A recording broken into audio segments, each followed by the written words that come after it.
Hey, Vsauce, Michael here, and today we are going to ask a question. Why don't any animals have wheels? I mean, animals use a plethora of complicated locomotive techniques, slithering, fins, legs, wings, but yet no animal has wheels.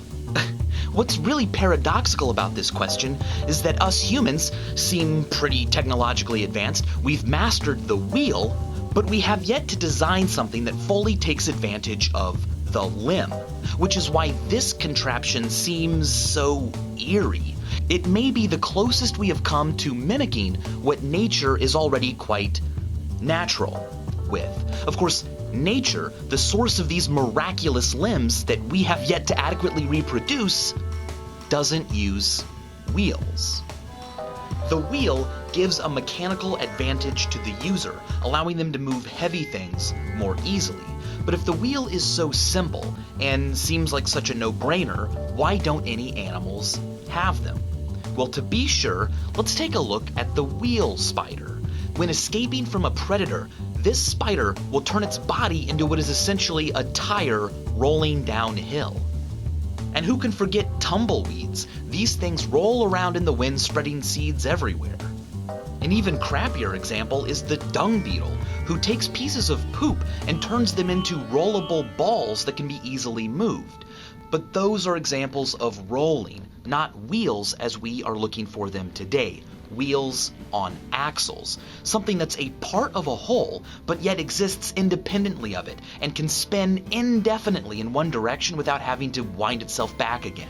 Bacterial flagella actually operate in this manner, but we don't see it in any larger life form. Which brings us to the first problem of finding wheels on animals. How can a living wheel be completely separate from the animal and still receive nutrients and expel waste? Or, if that wheel was made out of a dead material the animal produced, like fingernails or hair, how would it build into the shape of a wheel while maintaining separation from the host? For that matter, how does developing a wheel on your body help you along the way? I mean, look at a giraffe. Having a neck that's just a little bit longer still means that you'll be able to reach food that's a bit higher, you'll have more food, will live longer, and will have more babies, making longer necks more common.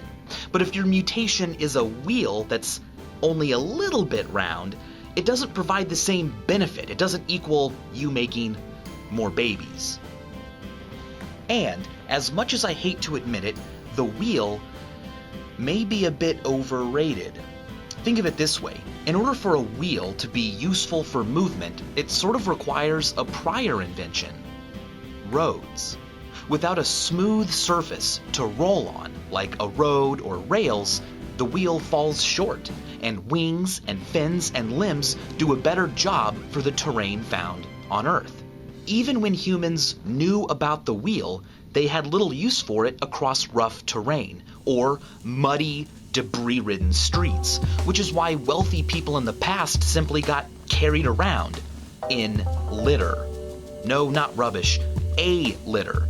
A vehicle that uses no wheels and is carried by people or animals. Fancy rich people would get carried around in chair sedans, but another type of litter was simply a sling made out of fabric that would help you carry, say, wounded soldiers across the terrain of a battlefield. The modern-day stretcher is an example of a litter.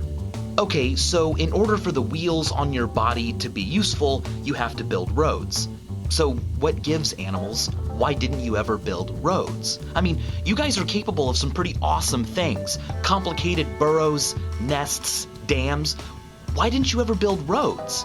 Well, this question is fundamental to Richard Dawkins' analysis of the wheeled animal problem. He says that the problem with roads is that they're not selfish enough.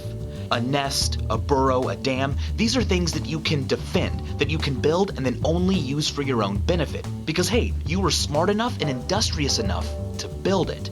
But roads can be used by anything that stumbles upon it. I mean, you lost energy and resources to build that road, while a moocher can just come up and use it anyway and have time left to make a bunch of babies and prosper.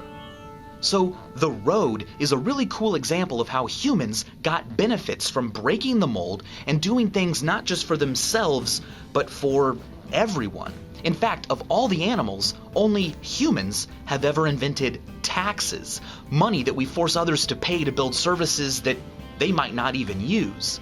So the next time you see a wheel, say thanks, wheel. You're a great symbol of the fact that humans can cooperate and be unselfish. And as always, thanks for watching. I really mean that.